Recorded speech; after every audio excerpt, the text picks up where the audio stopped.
All right, welcome back to the Daily Mastermind. George Wright III here with your daily dose of inspiration, motivation, and education. And I'm really excited because I was able to track down the one and only infamous Greg Herleen. I'm super excited to have you here, Greg. Welcome to the podcast.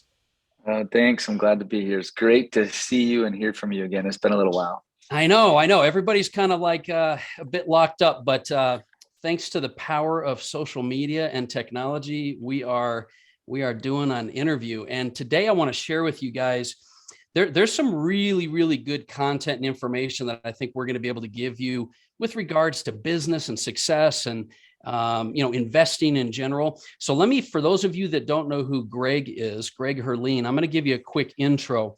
Greg has, and I've worked with him in the past. I've had multiple, business dealings and things with him. And so I can attest to this guy is literally the epitome of entrepreneurship. He's got a great extensive background in a lot of areas like real estate and investing, but he's personally managed over $1 billion in real estate transactions.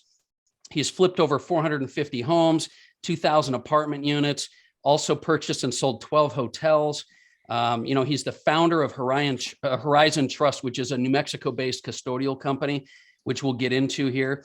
But, he's got this mission of educating Americans through the power of self-directed IRAs. And other than being a speaker, mentor, author, wrote a book, investor, and business titan, and I'm telling you, I don't use that term lightly. He's a family man. He's got a lot of things going on. So, Greg, I'm really glad that you're here today. We're going to ask you a ton of great questions, and it's stuff that you are just an expert at. So thank you, man. I appreciate you. Well, thanks for having me. When you read all those things, it makes it sound like I'm super old, but I feel super young still. I feel like I can beat my kids in almost everything. So no, I think that's the point is you have accomplished a lot, right? You've accomplished a lot in a short period of time. So you're still a young guy. I, on the other hand, am getting up there in age. So stop. So you know what I'd love to do real quick is I would love to back up a little bit real quick and just kind of talk about your early days. And, we don't have to get into, the shenanigans when you were younger. I just mean like early entrepreneurial days, because, a lot of people ask, especially when they see someone with your pedigree, how did they get into entrepreneurship? What brought them into business? I mean, I don't know. Were you always just kind of a business-minded guy? Did you start with a career and then bridge into this? Like, give us a little bit of the backstory of where you came from and what brought you into the business world for the most part, like your entrepreneurial start. Okay. Well, look, I'll start by just saying I definitely didn't have a business background. In fact, I dropped out of college because it just wasn't for me. I couldn't get enough grades to get into the field that I thought I wanted to be in. And so I think it was more of, seeing people, friends of parents, or the friends of the parents of my friends, how they lived and what they had. I always found myself going to their house, on their boat, on their vacation. And so for me, that's kind of where it started in high school, seeing that. And not, my dad worked hard, and took care of the bills, but it didn't have that lifestyle, isn't home. And so for me, it really is like, hey, I want to create a lifestyle where I can be home with my kids. I can make, all the tournaments and games. And, I didn't really know what I was going to do. I just knew that was my why. Everyone talks about their why. Mine was I wanted to build a family and wanted to be home with my kids at the important activities. So that my entrepreneurship was really watching from afar, seeing these families. And I was like, man, if I want people to come to my boat, I want them to come to my house. I want to live on the beach. And so it might sound silly and simple, but that's really where it began from. I didn't come from money, didn't have any money, wasn't really around it too much, but I got to see it and touch it a little bit. So that's kind of where it began. I was in my young 20s. And then when you get married at 22, 23, it's like, and you have a kid, I didn't, you said, don't mention the shenanigans. I didn't have time for shenanigans. Yeah, I dropped out of college, started a family. I think I'm getting more shenanigans now than I did, 20 years ago. So it's funny you say that though, Greg, because you're making a comment that I think a lot of entrepreneurs skip over, but I know a lot of people wonder, and that is, you didn't know what you wanted to do or what you were going to do, but you just knew what you wanted. So what, I mean, like what kind of activities did you do to get going down the path? Were you just, trying to be active, taking action on different things? Like what did you do to kind of get you moving to where you were able to have some things happen? Because if you knew what you wanted, but you didn't know what you were going to do, how did that translate? Well, look, I dropped out of college because I was introduced to an individual who was he was 25 years older than me. And he was that guy that had the boat and the house and all those things. And I literally said, whatever he's doing, I'm going to do it. Now, Mm, thankfully, it wasn't like he was a drug dealer or anything. He was a yeah. family man. But I asked him, I said, hey, look, I don't know exactly what you're doing, but if you don't mind, I would love to work for you. And so the advice I give to anyone that's wanting to like jump in to be an entrepreneur, and live their goals and their why, it's if you think you want to live a certain lifestyle or be in a certain field, jump into it with somebody who's already doing it, and work for free. Be an intern, work for what, give as much as you can to that individual, because you're going to find out within literally months if you even want to be in that field, if you like it. And it is worth 5 years of education, those 3 months, to just be around someone who's you think you want to be like. That's what I did. I literally dropped everything, and I was like, I was picking up his dry cleaning. I was doing all the things that he didn't want to do, but I was listening to him. I was in all his meetings, and so that's where it kind of began for me. How does it, so the $1 million question I have, because I love the principle of finding somebody, not necessarily always doing what you want to do, but that's a really important principle, but living the life you want to live. The $1 million question I have for you is this a guy that was doing what you do now, or was it just a successful person that you started working with? And so you started moving and getting those principles in place?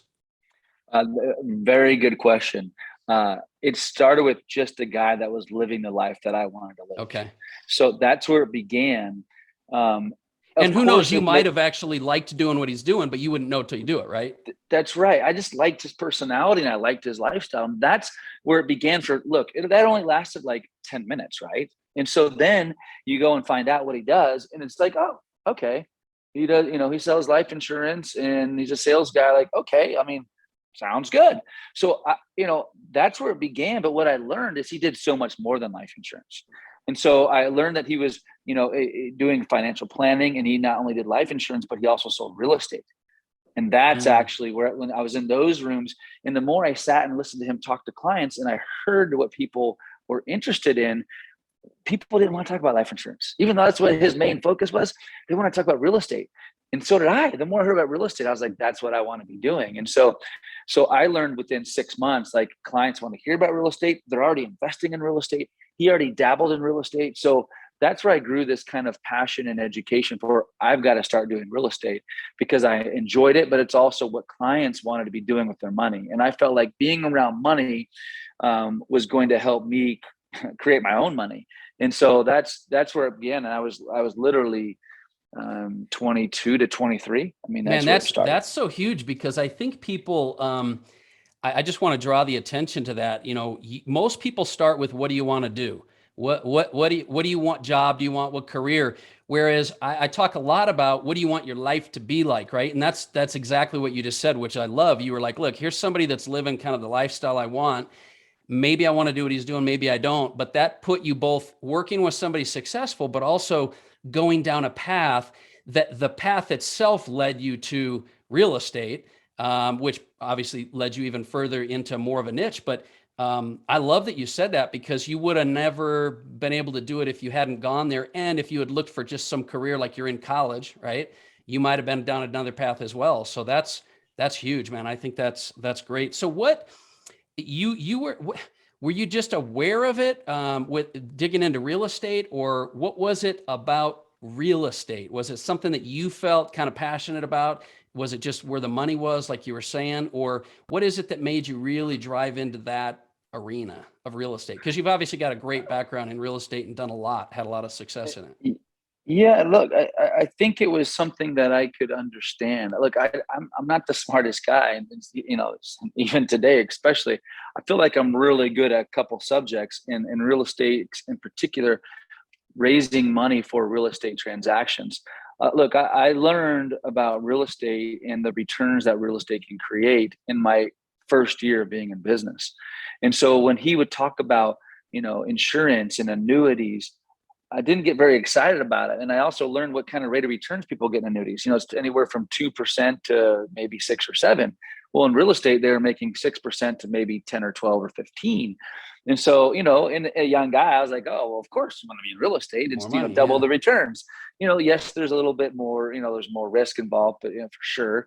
And more work involved. But that's kind of, for me, it was, I saw the way he spoke to people about how to invest and what basic principles there were when investing and trying to make money and preparing for retirement. I heard that conversation over and over every day. And so again, I was just trying to find my niche. Okay, so how can I learn from these examples and create a business from it? And so I learned quickly about real estate because typically people need money for real estate. And so I decided to go down a route of how do I connect people that are looking for deals with people that have money, because both need to happen. And you're usually not good at both. You can be, but I learned quick that I didn't like to find the deals. I also didn't like to George, this will be no surprise to you, but I don't like to get too dirty. And so, but I don't mind walking through a project and be like, okay, I can see that you need $100,000 to rehab this deal. Let me see if I can find you the money or a partner to help do that deal. And so that's how I got into real estate, is I would learn what people were looking for on the investment side and couple them with actual people that were finding the deals. And that's how I got, in the beginning into real estate. I love that, because I think you also make a couple of really, really good points for people. And that is, it's not always the specific topic as much as the transactions. And you saw the value of the money flow, and it wasn't so much about the product. But I think you've got, and it's probably because you started early on with what lifestyle do you want to have, or what do you want to do with your life, rather than what job do you want to have. You were just, the way you were thinking, and the way I found a lot of 7, 8, 9-figure guys think, is they always look for kind of the way people talk, what the real meaning and system behind what they're doing. It's not just about, most people are in this mentality of a job and a product, and they don't see the forest through the trees. And you were able to be in that arena for insurance, but see the opportunity with real estate, be in the real estate, but see the opportunity with the money. And so I think it just shows that really successful people think just a little differently. They don't just take things for face value. They're always looking for ways. And, I've definitely noticed that about you as well. So the money. Okay, can I interrupt you real quick? Sorry, George. One thing I thought you were going to mention earlier, and you brought up a different, really valid point, was in today's world, as far as entrepreneurship. I want to just say this real quick, is I talk to so many young people now who I want to do what you do. I want to have what you have, right? I mean, they look at you, George, like, okay, well, they missed so what I did from 22 to 32 for my first 10 years is all the things they don't want to talk about. They're like, oh yeah, work hard. Yeah. Oh yeah. Well, now it's like, well, hey, I want a job where I can work out in the morning and then I can go to work at 10, I can be home by 4. It's like, I want to focus. When I said I wanted, I was building this business, I lost, I didn't sleep, and I was constantly thinking, creating, and failing. And in today's world, it's interesting. It's like a lot of young people, and I'm going to pick on young and old, but mostly young, I'm going to just buy, Bitcoin now. It's so low, right? So I'm going to buy it, and that, I'm going to buy a car with it. Okay, well, cool. That might work for one car, but then what are you going to do 2, 3 years from now? And so I didn't want to leave that subject. No, that's huge. In fact, I think the distinction is, a lot of people look for the lifestyle and then they chase the lifestyle. What you did is you found the lifestyle you want, and then you went to work. That's right. Whether it's a mentor or a path or a product or whatever, you went to work doing it. Because I'll tell you this, I've been around the insurance business, and that is no freaking easy job. We're talking cold calls, and we're talking leads, and we're talking sales and closing. I drove 45 minutes across town. 45 minutes across town to get a signature to get a $80 commission. I mean, and then I waited 30 days to get that commission. I mean, those were the days. I mean, I learned about. Well, the problem is, nowadays people can get online and they hear the great stories, but it's not sexy to talk about the hard work, right? That's right. It's That's not right. sexy to That's talk about, right. okay, the only reason you were in a room to see real estate transactions is because you were working your ass off with this guy. But the distinction that's key is you did identify a person or a life or a job or a career that you wanted it to end up like, and then you went to work and it was the path where you found it. But the path is hard work. Like That's right. it's, That's right. and you and I know, look, we've been traveling all around the world. And even when you're successful, I mean, let's not discount the fact that getting there is a hard road. Staying there and keeping it going is also a freaking really hard road. It's That's sometimes right. you're right. People look at your lifestyle and the travel and the lifestyle and things like this, and they think, oh man, I just want that. But fast forward a while, it took a long time to get there, right? That's right. That's right. Sorry, I just wanted to No, make that's a that great point. That's a really good point. point because you just make it look so easy, man. That's why I'm interviewing you, because you just make it look easy. So Yeah, it's definitely not. it's good. So okay, so let's talk about real estate, money, and it led you into this whole field of self-directed IRA, which, believe me, still blows my mind that some people don't understand. And I don't know if you want to start with the book or your bridge into the self-directed IRA or where, but lead us now into this topic in this arena that you're really focused on, which is really driving your mission to help people and things around the world. Look, just like I went from I moved from insurance to real estate really quick.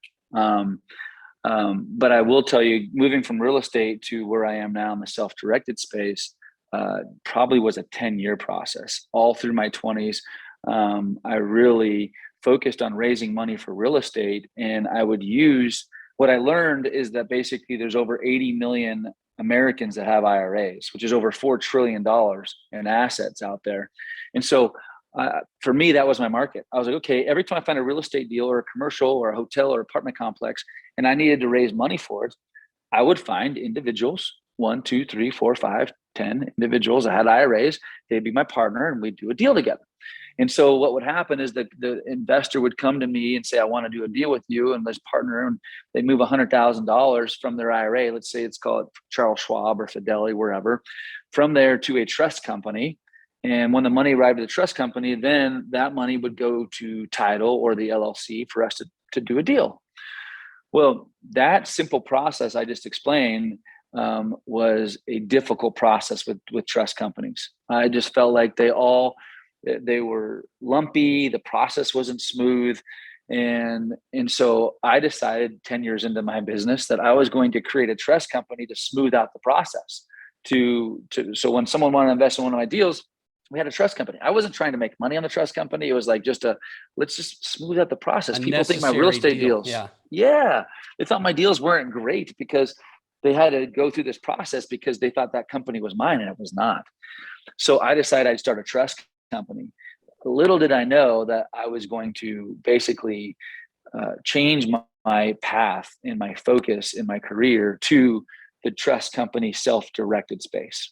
And so I'll say that, as far as what that means real quick, a self-directed IRA was something that was approved and created in the 70s. I can say I was born in the 70s, which is weird. So it was something that was created in the 70s, and it was something that the IRS approved. So this is not something new, believe it or not. Most Americans don't even know about it.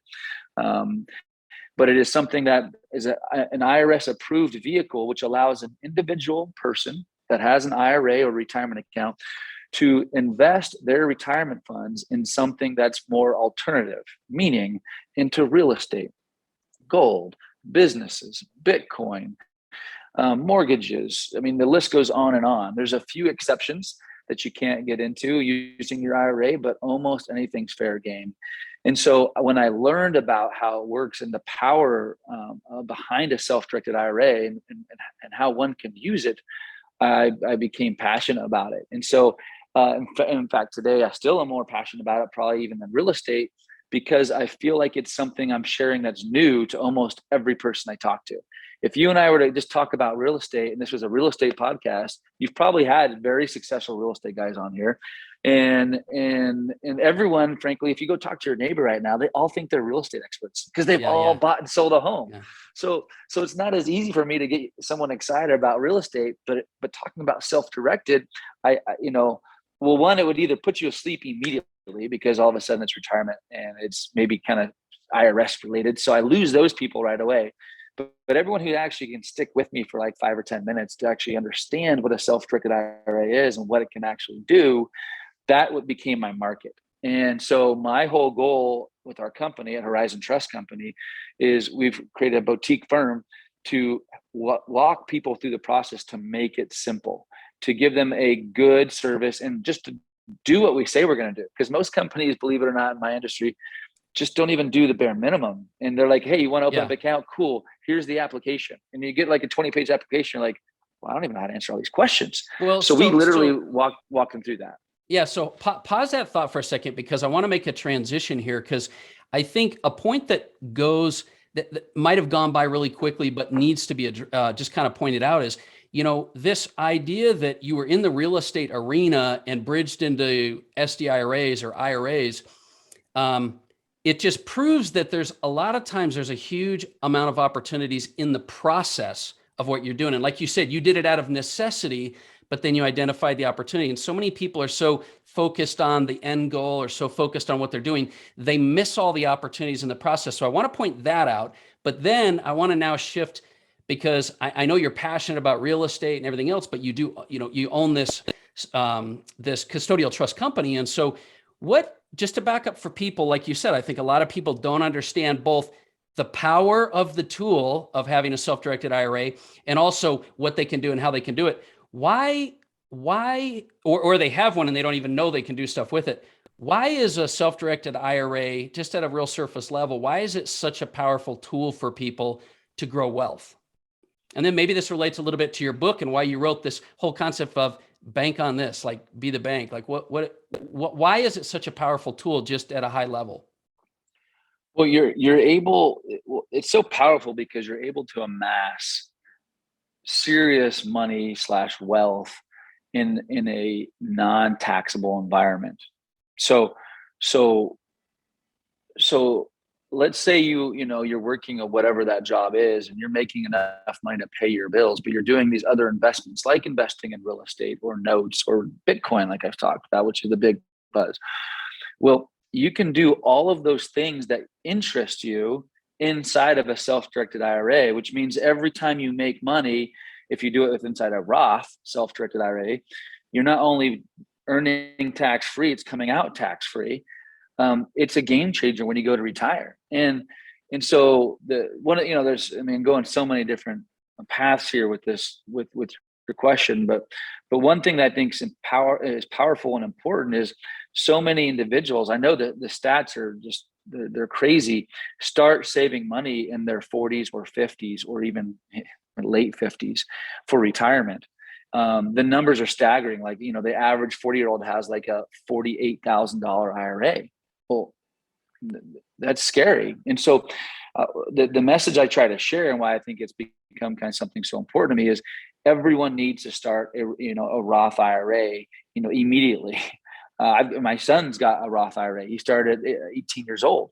And so everyone needs to start it, and most people don't until it's too late. And that doesn't say too late, but it could be so much bigger. And so what does that mean? Why is that so important? Well, that real estate deal or Bitcoin deal or gold deal or business that you're going to fund, rather than funding that next business that you're doing, because a lot of these entrepreneurs, I think, or a lot of people are listening to you, George, already have a business, right? They're already doing well. Yeah. And now they're like, okay, I want to start a new business, or I want to do a real estate deal. Well, instead of doing it in the name of their LLC, which, I get there's tax advantage of that, do it in the name of their IRA. And so now all those gains are deferred, depending upon what kind of asset they get into, and we can talk them through that. So that's what's exciting. No, I think that's the distinction. Like, I think that what people don't get, and this goes back to your comment about working hard or working easy or wanting a quick way, is people don't understand that true wealth, you have to understand how money works.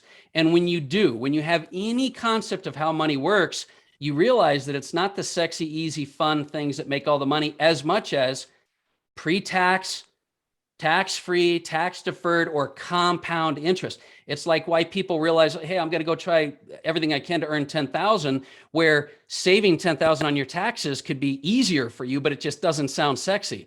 And so understanding how money works, and I feel like what I've learned from you is, especially with an IRA, and for those of you who don't know, an SDIRA, self-directed IRA, just means you're using an IRA, but you're directing it, which we'll talk about. If you're not doing that, then you're not capitalizing on these powerful tools of like compounding and pre-tax and tax-free or tax-deferred, whatever the structure is. And if you're not using those principles, it's much harder to amass serious wealth. And you just have to go out and grind, right? So those things make it way better, right? Yeah, and essentially, you and I, an example I can give is you and I, George, can invest in the same things, and I essentially can do 30%, less than you, and have the same amount of money in my account.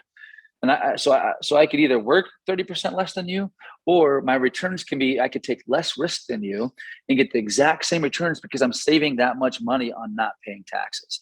And that's what the self-directed IRA does. Yeah, that's a great perspective, because I thought of it as you're going to gain a lot more, but it's also a great sort of like handicap, or sort of an extra that you're going to have when things aren't going well, to maintain and determine you're still going to create massive wealth. So that's huge. This is the power in the tool itself I really wanted to emphasize to everybody. And then doing that, taking advantage of compound interest, taking advantage of tax-free earnings, tax-deferred, tax, whatever, pre-tax, that's huge. But the real power, I think, comes in what you've been able to do, rather than just be this custodial company, where your education has taken people is to the power of self-directing that. Because if they're not investing it, the bank is, and they're the ones making all the money, right? So why, and obviously having a real estate background, you already came from that investor arena. You did this because you felt it was necessary. But what do you think, or what would you recommend with individuals that have an IRA or that want to start an IRA, as to the power and reason why they should be self-directing? Because most people are going to look at that and go, oh man, like I have no energy to have to manage my investments, or I don't know if I can handle that. What do you say to people like that? Self-directing my retirement, that's hard to, that seems overwhelming. Well, look, first I'll say maybe what, I'm not sure if this is where you want me to go, but I'll be honest, it's not for everybody. For those that are like, oh my gosh, this is extra work and I need to do extra research and spend a little more time. The answer is yeah, you're going to have to spend a little bit. I mean, I don't think that's your audience anyways. They're more outgoing and entrepreneurs anyway. So for the person or people that are actually willing to spend, literally, like in my opinion, I always tell people 30 minutes a month. I mean, that's it, which is about 10 times more than anybody else is. When I say anybody, majority of America. So for those that are willing to take a little bit of action and research and educate themselves, they should, where to begin really depends on how much effort they want to put in there. Like a lot of people are listening to this, like, look, I don't want to use my IRA to go find a deal, fix the deal, flip the deal, and not pay taxes. And that's okay. There's just so many other people that are actually doing that. I mean, think about, a lot of you that are listening are already entrepreneurs, right? And because you're already a little bit or a lot successful. What happens as you have success? How many times do you get hit up about a new deal or a new opportunity and they want you to invest your money in it? The next time that deal or opportunity comes up, what I would say is have your IRA own that ownership. Have your IRA invest in it. And then it doesn't have to pay taxes on the gains. And so, there's a new rule that came out in legislation last year in September that got approved. I don't know. It was a hot topic. I don't know if you heard about it. It's the Peter Thiel Roth IRA. Yeah, I don't know if you know who he was, but there is. But he was a founder of PayPal, and he invested his Roth self-directed IRA for $2,000 into PayPal. That's how he owned his ownership. Wow. And he owned, I don't know what the percentage was, but it was substantial. I don't know, 25, 50% of PayPal. Today, his Roth IRA is worth $5 billion. And so the government found out about that, and there is a new law. They call it the Peter Thiel law. You can Google it; it's pretty funny. That no longer can you can now not make more than $10 million per year in your Roth IRA. So for those of you that want to do this method, the cap is 10 million, and they also put that's a cap horrible. of after $2 million per year. If you make more than 2 million per year, it's an automatic audit from the IRS on that account. Again, I think these are good problems. I think if we have to max out at 9 million, whatever, I mean, that's a good problem. But I do think it's interesting. I share that with you because it's on one, end of the spectrum. Like Mitt Romney, they talked about that when he was running his IRA, how amassed to be so big. He's investing in his own businesses. And so you can't do that when you invest right now in your Merrill Lynch account. You give them an allocation. You say, I want to be conservative or risky or whatever the case is. It goes in all these mutual funds. You have no say. They take out their fees. They get paid regardless if the account goes up or down. I mean, literally this month we saw it from here to there. I mean, this in the last 2 weeks it's been like that. So that's what's I love about self-directing. Well, no, I also think invest in your own things. Yeah, I think people need to realize that, it takes a little bit extra work, but two things. Number one, if you like money, then you need to put the work in. At the end of the day, if you want to create wealth, you will do it. But you're not even saying it takes a lot of work. So get over that. But the second thing is, it's different when you think of it as a whole nother thing. The way you think about it, and you're different than a lot of guys that I've met in this field. That's why I think it makes it unique with what you're doing with Horizon. Is when you think differently, you think about how you can transact your business and your investments and things with an IRA. It's not something different. It's not like you're compartmentalizing all these things. It's a strategy and tool you use in everything you do. And that makes it pretty exciting, because I don't think people even think about investing in a business or investing in opportunities like that. And so I do think it's sort of like one of those discussions with money that it just goes along with if you want to create wealth. Like you got to have that discussion. And if you're listening to this podcast and you don't have an IRA, or you haven't even spent any time learning about it, then you clearly aren't looking to grow your wealth. Like that's just the facts. That's right. And I think it's a strategy, right? A tool. So let me ask you this. I want to just kind of take a second and ask you more specifically about crypto, blockchain assets, whether it's NFTs, things like this.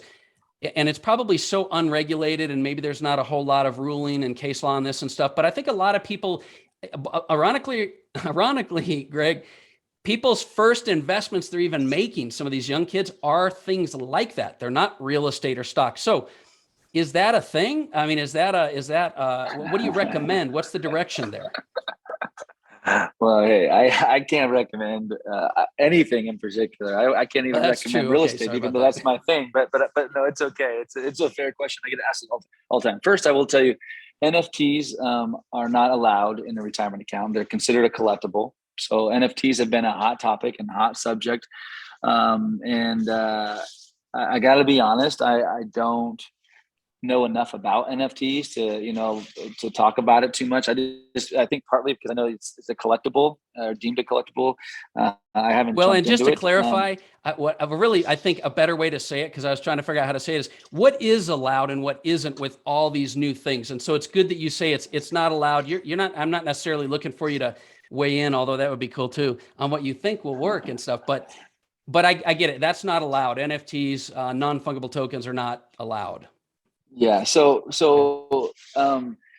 it's easier to say what's not allowed because almost everything is allowed, so a collectible is not allowed. Antiques are not allowed. Buying your own property that you live in or a vacation home that you visit are not allowed. That's almost all that's not allowed. I mean, there's a few other exclusions, but in general, that's those. And so but what I would tell you, the most common things people invest in with us using a self-directed IRA are definitely real estate. And when I say real estate, it's got like 6 buckets of real estate: lending, different funds, PPMs, investment properties that they rent out, commercial projects. I mean, the list goes on and on. And real estate is, I would say, probably 60 to 70% of our investors.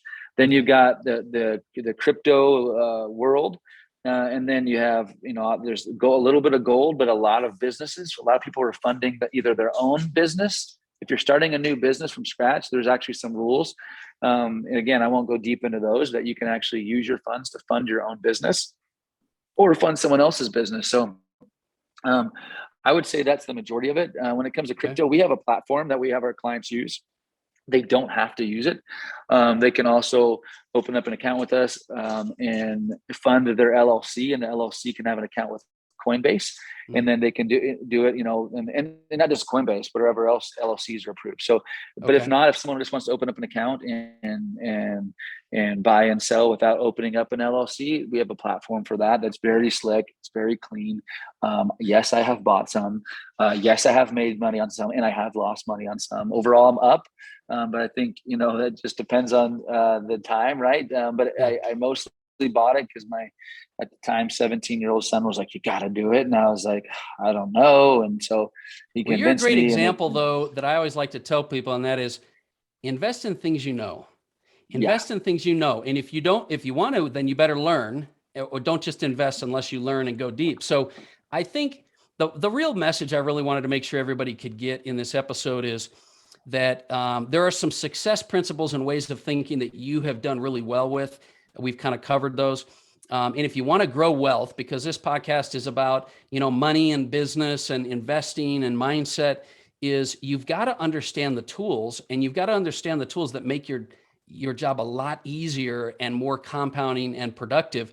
And that's why I really love the power of that. So even though I know we're short on time, but I really wanted to ask you one or two other quick questions. And that was just, given the state of the marketplace right now, because you're kind of a guy, as you know, I go to when it comes to success strategies, principles, and things outside of IRA and outside of that, just in business in general, is there any particular skill sets or strategies or principles that you feel would be really helpful for people to keep in mind, or that you utilize right now? And the reason I bring this up is I'm a big proponent of daily rituals, whether it's, meditation, inspiration, working out. And I push those really heavily, even when it comes to business, because, your mind, body, and, your routine and discipline are so important.